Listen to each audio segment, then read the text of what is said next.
Summary of UDASSA. This is a description of my current best effort at a model of the multiverse and conscious entities considered as informational structures. It is based on ideas from Dan, Jurgen Schmidhuber, and Max Tegmark, among others. Basically, it can be summed up very simply as universal distribution, UD, plus ASSA, absolute self-selection assumption. Definitions. Let me first define these terms. The UD is a probability distribution over information patterns. It is based on work by Solomonoff, Kolmogorov, and Chaitin. Under the UD, the measure of a bit string is the probability that a given universal Turing machine, an abstract computer, will output that bit string when given a random program as input. Probability taken over all possible input programs.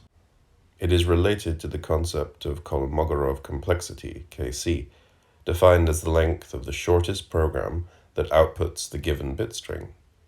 Roughly, the measure of a bit string under the UD is half to the power of its Kc. The ASSA is the absolute self-selection assumption. It is a variant on the self-selection assumption, SSA, of Nick Bostrom. The SSA says that you should think of yourself as being a randomly selected conscious entity, aka observer, from the universe. The absolute SSA extends this concept to observer moments, OMs.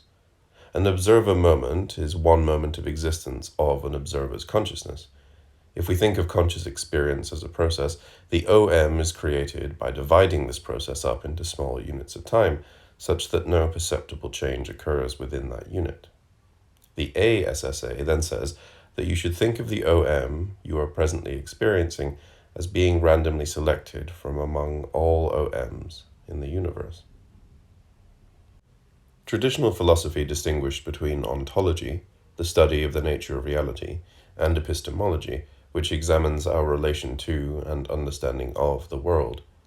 I can adopt this distinction and say that the UD is the ontology, and that the epistemology is roughly the ASSA. Ontology. For the ontology, the UD is a probability distribution over information objects, i.e. information patterns, which I assume is the fundamental system of measure in the multiverse. It is defined with respect to an arbitrary universal Turing machine, UTM, and basically is defined as the fraction of all possible input program strings that produce that information pattern as output. I am therefore implicitly assuming that only information objects exist. Among the information objects are integers, universes, computer programs, program traces, records of executions, observers, and observer moments. The UD is an attractive choice because it is dominant, meaning that it is asymptotically within a constant factor of any other distribution, including UDs defined by other UTMs.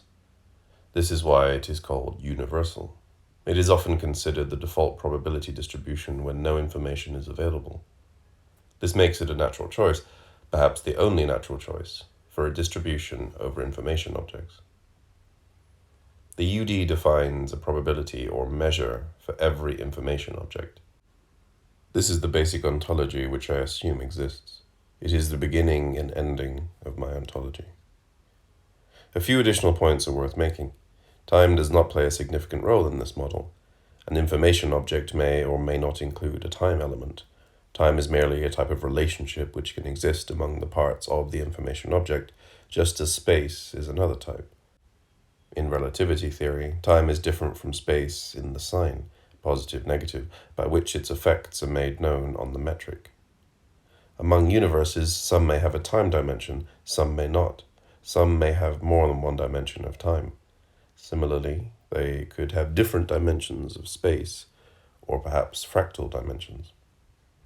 Observers are by definition information systems that are similar to us, and since time is intimately bound up in our perception of the world, observers will be information objects which do include a time element.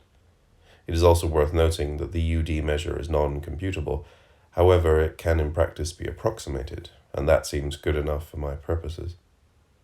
Another point relates to the question of copies. One way to interpret the UD is to imagine infinite numbers of UTMs operating on all possible programs. The measure of an object is the fraction of the UTMs which output that object. This inherently requires that copies count, even exact copies. The more copies of an information object are created, the more measure it has. A final point. I strongly suspect that the biggest contribution to the measure of observers and observer moments, like our own, will arise from programs which conceptually have two parts. The first part creates a universe similar to the one we see where the observers evolve, and the second part selects the observer for output. I have argued elsewhere that each part can be relatively small compared to a program which was hardwired to produce a specific observer and had all the information necessary to do so. Small programs have greater measure, occupy a greater fraction of possible input strings. Hence, this would be the main source of measure for observers like us. Epistemology. For the epistemology, we need some way to relate this definition of measure to our experience of the world. This is necessary to give the theory grounding and enable it to make predictions and explanations. What we want is to be able to explain things by arguing that they correspond to high measure information patterns. We also want to be able to make predictions by saying that higher measure outcomes are more likely than lower measure ones. To achieve this, I want to adopt a relatively vague statement like, "You are more likely to be a high measure information object." Obviously, this statement raises many questions. It seems to suggest that you might be a table or the number 3. It also has problems with the passage of time. When are you a given information object? Are you first one and then another? If you start off as one, do you stay the same? I am not aiming to fully explain and answer all these questions in this document. At this point, I am trying to keep to the big picture. Objects have measure, and for that to be meaningful, objects with higher measure have to be considered more prominent. We should expect the universe we observe to have relatively high measure. We should expect ourselves as observers and as observer moments to have relatively high measure. If we face alternatives of either a low measure or a high measure future, we should expect to experience the high measure one. As far as the problem of being unconscious objects, I don't necessarily see that as contradictory. We all know what it is like to be unconscious. We become unconscious every day when we sleep. We also know through experience that there are many degrees and kinds of consciousness. In practice, being a table, or the number 3, is so different from what we think of as consciousness that we cannot relate to it as human beings. We need to restrict our attention to information objects that have a similar nature and complexity to our own. Among those objects, we can distinguish between ones with low and high measure. The theory predicts that we should find ourselves as entities with a relatively high measure, and explains those aspects of our existence which have a high measure. The ASSA is well suited for this interpretation because it relates measure of observer moments to subjective probability. The older SSA, which is observer-based, where the ASSA is observer moment-based, also can work reasonably well in this model for the same reason. But the details of ASSA versus SSA versus other interpretations are not of fundamental importance in my view. The most important part is the UD. We then connect its definition of measure to subjective experience, using the concept that higher measure states are more likely to be experienced. This is the basic principle from which we attempt to make our predictions and explanations.